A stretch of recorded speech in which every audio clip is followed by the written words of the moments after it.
تفسیر مظهری تفسیر قرطبی دوام دا تفاسیر دا واقعہ ذکر کړي دا یو حدیث مبارک ذکر کړي نقل کړي د دې آیات لاندې ولمن خاف مقام ربه جنتان و ابو بکر صدیق رضی الله تعالی عنہ پیرا روانو دا سیو قتل دا الله یې رب غالب شو یره وای پړ کې اسه کو یو زمون یره په پړ کې یره نشته پرون زلزلہ ماجګر ټیم باندې کسانو به تاج کو دیوال پس پینه ګیره لګیای چې ټیم نمازګر دې باندې کې خو خرم د الله ذکر کوي نمازګر پټې کې خو خرم د الله ذکر کوي په الله قسم کتابونه وګوره دا ټیم خرم د الله ذکر کوي پس پینه ګیره چې په قبر کې روان دي چې باندې لګیای تاج کې دی به بچی ته سوې چې بچیا دا وخت کم قلل دی به بچی ته سوې څه حیران دا کم مشر لکه دیو بشیتا دا وقت سا قدر وخی دا وقت قیمتی کولو با دا سخی دا فضول مجلس نا دا بچ کولو با دا پلار سنگ اقبل بچیتا سخی زو پدی نپوئے گا با اللہ قسم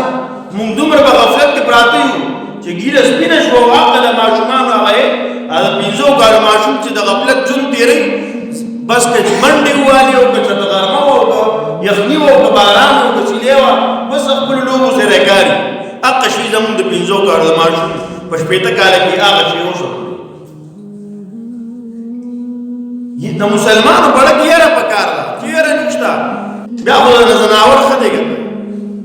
مولانا بجیگر رحمہ اللہ ما چاہتا پوزو جستارا گیرا خدا کرا سپیدا لکی خدا ما دوی چې که زه جنت ته لاړم زما دا ګیره دی ښه ده او که زه جنت ته لاړم جهنم ته لاړم نو سپي دا لکۍ رانه بهتره ده دا ښه ده ځکه دا سپي به جهنم ته نه ځي دا خر دا به جهنم ته نه ځي دا ځناور نه ځي جهنم ته ما دا پسې وروسته جون نه روان دی دا یې پړه کې پکار ده محترم وارم مې دا کوو ابو بکر صدیق دا ہوں پڑھا کیا رہا آواز ہوا وہ غالب چھو پئی نزان سر ہوئی کاش سوا خوی یو سالو پڑھا لیوی او ختم شوی قیسہ با ختم ہوا داو مقت جن روان دیا خیرت دی دا اللہ سر ملاقات دی ازن قدر سخت دا قبر تیاری دی دا اللہ سر مخامخ کی دل دی زمگا بہتان دی دا اللہ مخی دا ملاقات دی ابو بکر صدیق رضی اللہ تعالیٰ پڑھا کی دائر موتا زلزلی دیری کی مونگا کر غفلت زندگی دیرو کیونکہ جب کم اور زلزلت دیری شپکار رہے سیو شپکاتر دیو سڑی پہ مانزے کی پابندے سر راج کی کر نور خواست مون غافل جن دیرو کو شپکاتر دیو قرآن کی رہی کر مون کیا شپکاتر دیو جمعی رہی یا مون پڑھا کی حسن راج پا اللہ قسم باران نرال یا رانلا سیلابون راغ دا اللہ نمو نیریدو توپانون راشی دا اللہ نیریدو زلزلی راشی دا اللہ نیریدو اللہ باندې بیماری راولی بیام دا اللہ نیریدو پا اللہ قسم دا زلده خود دا کامل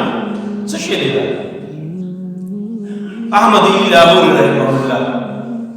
ہاں بھئی واجب خبر اکبر وید لاغور خلقو ما تاسو دومره قرآن واورو دومره مې دا واورو که دا قرآن ما کاڼو ته ورولې وي د کاڼو نه به موم جوړ شوی وي موم هغه به ایلي شوي وو نو دا ساو دا زړونه دي که دا کاڼي د کاڼو نه زیات سخت دي زیم زمون دا زړونه دي که دا کاڼي دي په الله قسم کاڼي مې دي هغه چې یو ګزار مې پرې وکړي نو چې مات شي په مونږ د الله دومره ګزارونه راغله دومره عذابون راله مونږ د سړي ځامن کیږو نه جن مواقع د غفلت تیریږي ورځ تر ورځې سیوا کیږي غفلت بې حیایي د دین نه لرې والی ورځ تر ورځې زموږ سیوا کیږي محترم عارض مې دا کوو ابو بکر صدیق رضی اللہ تعالی عنہ فرمائی کاش زواخر کاش زواخر یو ساوي خوړلی یو ختم شوی. جناب نبی کریم صلی الله علیه وسلم ورته ارشاد وفرمایه چې اوس جبرائیل علیه السلام راغلی و، د الله رب د طرف نه دا آیات نازل شو، ولمن خاف مقام ربه جنتان. څوک چې د الله نه یریږي،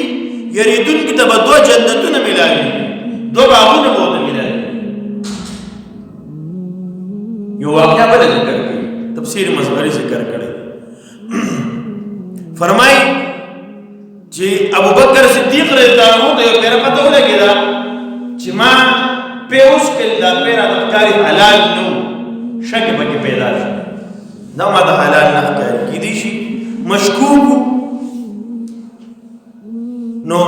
په خوله کې ګوته ورکړه، تعلق یې راولټې کړې، هغه پیر راولټې کړې. چې راولټې کړې د الله حبیب ورته ارشاد وفرمایه چې د آیات اوس نازل شي ستا متعلق. دواړه روایتونه ذکر تفاصیل کې عرض مې دا کو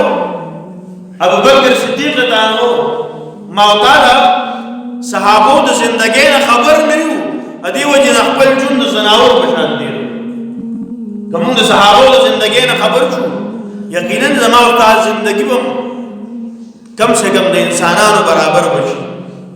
په الله قسم پنن دور کې نن زوی ما او تاسو انسان ویلم، دا د انسانیت اتک ته بیزتی ده. انسان داسې د ما ته جوړ دیرو دکاندار ته پوښو کړه دا تا ته وځي دا پلان کې څنګه دی، د زمیدار ته پوښو کړه به ته وځي دکاندار سره واره څنګه دی، دا رنګي ګلګار ته پوښو کړه به ته وځي دا پلان کې دا محل جوړ کو نما به سو قرض دی.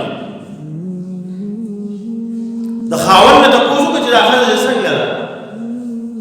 تاسو نو خیال ساتئ. او د خزه ته پوښو کړه تاسو د خاوند ته سړی په نظر ګوري کنه ګوري، د انسانیت په کې کې شته کې نشته. د خواخله ته پوښو کړه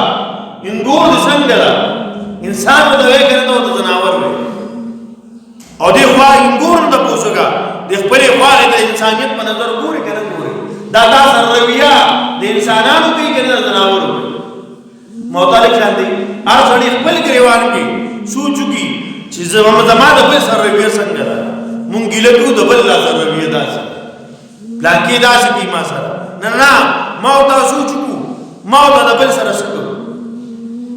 محترم عالم مدا کو موتا کې نن یې رنښتا بے فکر جون دیرو. موتا ته انسان ځان ته انسان وایي په الله قسم دا زموږ د انسانیت